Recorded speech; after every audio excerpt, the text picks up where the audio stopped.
3 in the morning is when the interstate forgets it's an interstate and turns into a single line of thought.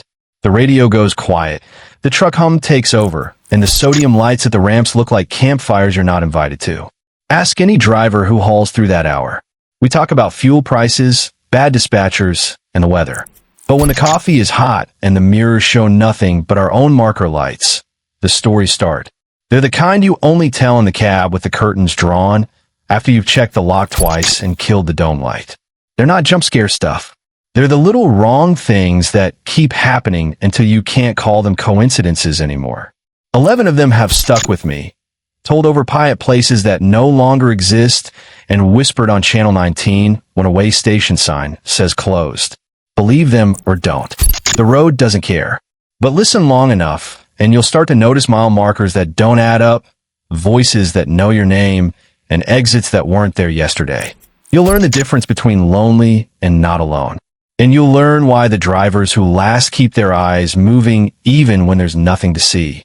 I was westbound on I-80 in late January, dragging a reefer full of lettuce out of Grand Island toward the Wyoming line. Snow had stopped, but the wind kept pushing fingers of powder across the asphalt. It was 3:06 a.m. by the dash clock when I saw a woman standing past a jackknifed trailer at mile 282, waving a reflective triangle like a flag. I eased to the shoulder, hazards on, and grabbed my vest. There was no jackknife. There was no woman. Just a scuffed triangle lying in the gore point and fresh-looking boot prints that ended facing traffic and went nowhere else. I called it an anyway. A trooper answered like he knew the spot by heart. "We get calls there," he said. "Don't put yourself in the lane." I picked up the triangle. It was warm, as if someone had just been holding it. Later, at the Petro in Laramie, an old-timer told me a cattle hauler died there in the 70s, climbed out with his triangles, and got taken by a second impact. He said sometimes he still flags the living down so they don't join him. I left the triangle there, blinking. US 491 used to be 666, and old names have a way of hanging around even when you scrape them off the signs. I was running empty south from Monticello to Gallup, planning to grab a backhaul after sunrise. Channel 19 was dead until a child's voice said my handle, clear as if they were sitting in the jump seat. "Red line," it said. "Don't stop." I hadn't used that handle in years.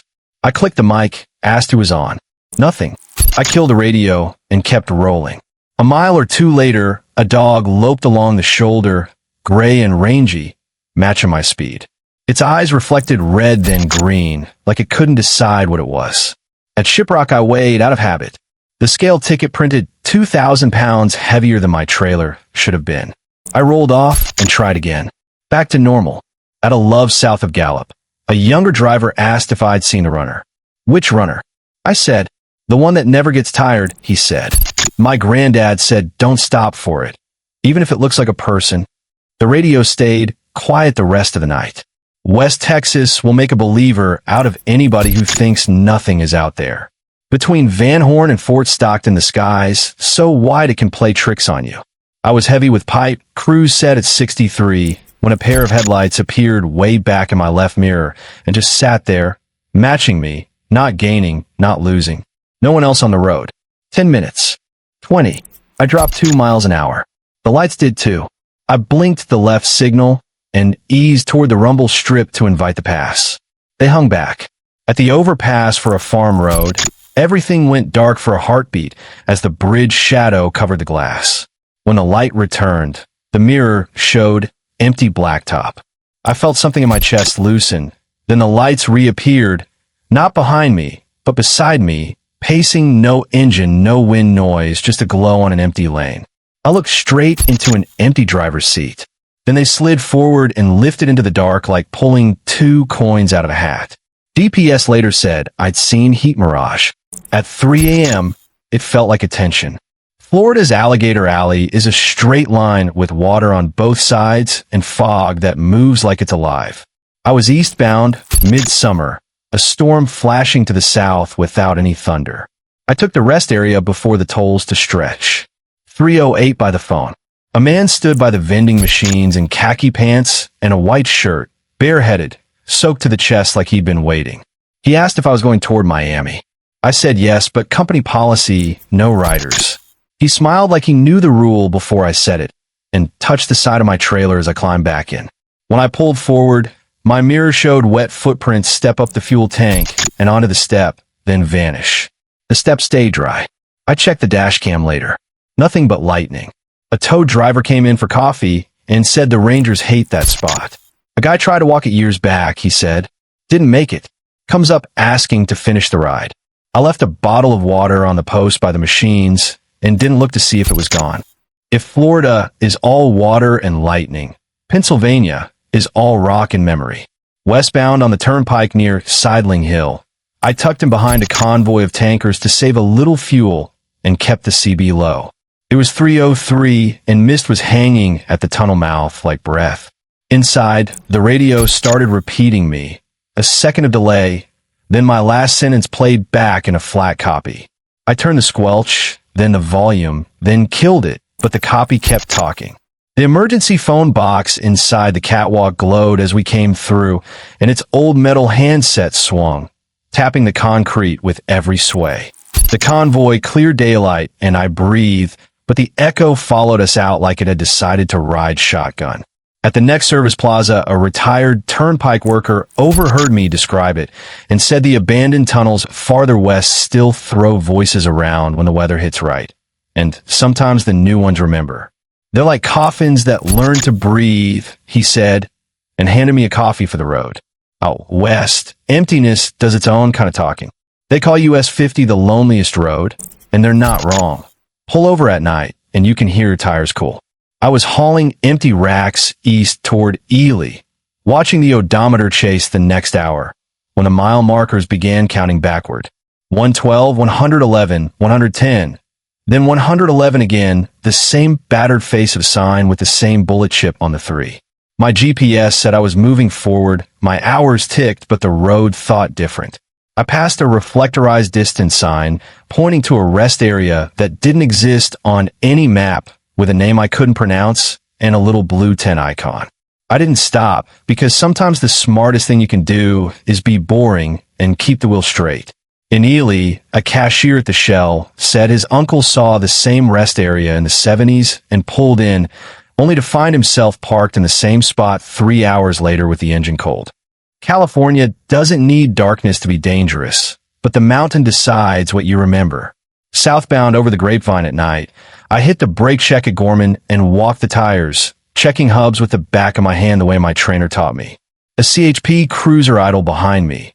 Light bar dark, officer in campaign hat giving me a palm down easy sign, like he knew I was new. He walked up, asked about my weight, told me to keep it in third and smell for brakes halfway down.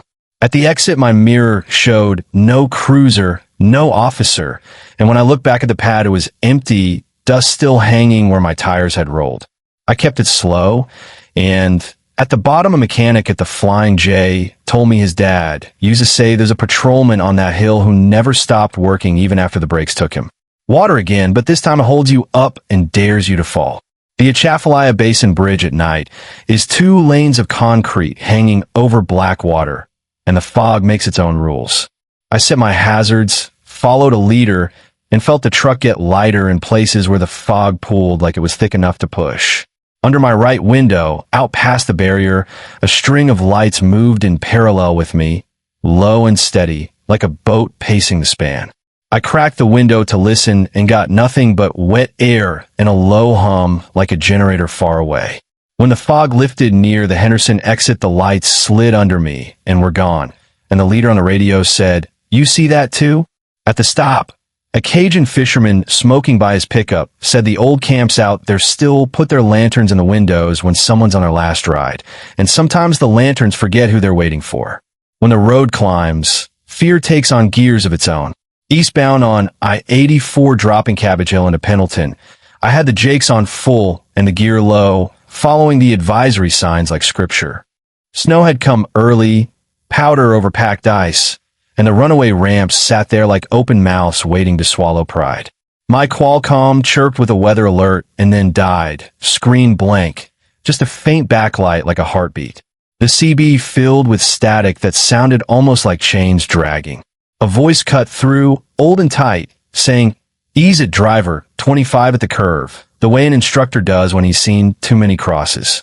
I answered without thinking, told him my speed and gear, and he said, hold it, and then the radio went dead again. At the next turnout, I saw chain marks veer up a ramp and vanish into untouched snow halfway up, as if a truck had launched and then never finished the climb. A trooper sat at the bottom with his blues off, hood popped, steam lifting. He waved me on like he was saving his battery for someone else. At Immigrant Springs, I parked to breathe and found an older driver warming his hands over a thermos, watching the grade like a man staring at a river that took somebody. When I told him the voice, he nodded like he'd been waiting to hear it again. They teach with him on the loop, he said, and tapped his temple, but every now and then he gets tired of the classroom and takes a lap. I didn't ask what year. I didn't need a name to know some instructors never clock out. By sunrise, the hill looked ordinary again, a grade with signs and physics. But 3 a.m. is when the road reminds you it has a memory longer than yours. It keeps score. The West Virginia Turnpike at night is 3 chances to pay and 100 chances to pray. Southbound through the East River Mountain Tunnel, I check my wallet for cash out of habit. Easy Pass works fine until it doesn't. And I've had gantries glitch on me when the rain stacks and the cameras fog. 311 by the dash when I rolled up to a plaza that shouldn't have been staffed at that hour. 1 lane lit. A man in a white shirt with a black tie leaned from the booth and gave me the kind of nod you return without thinking. I handed him a 5, and he handed back a pink receipt on carbon paper, the kind you peel and stick to a logbook.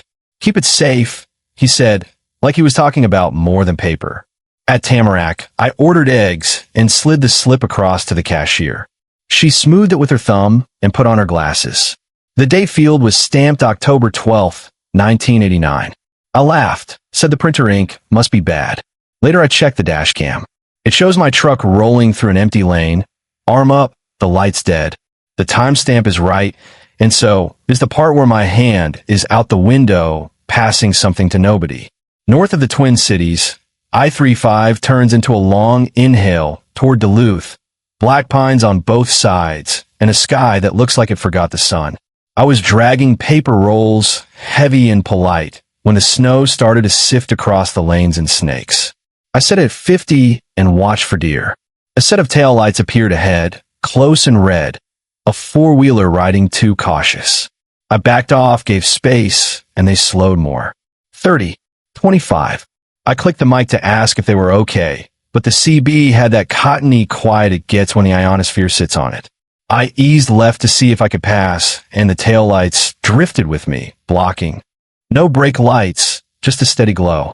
When I tapped the high beams, the lights lifted, not forward but up like lanterns on a pole, and then drifted right through the trees at the same speed I was doing, keeping pace until a plow's blue flash crested a hill ahead and the lanterns went out. At the next ramp, a maintenance guy, warming his hands on a coffee, said sometimes trains throw light in the woods in ways that don't make sense. He told me his dad died on a winter road up this way. I didn't ask which one. 11 stories, all told the same way we tell each other where the black eye starts and which diner still pours real coffee. You don't have to believe any of them. The road doesn't argue. It just teaches and it keeps receipts. 3 in the morning is when it does both at once. Stay alert, driver.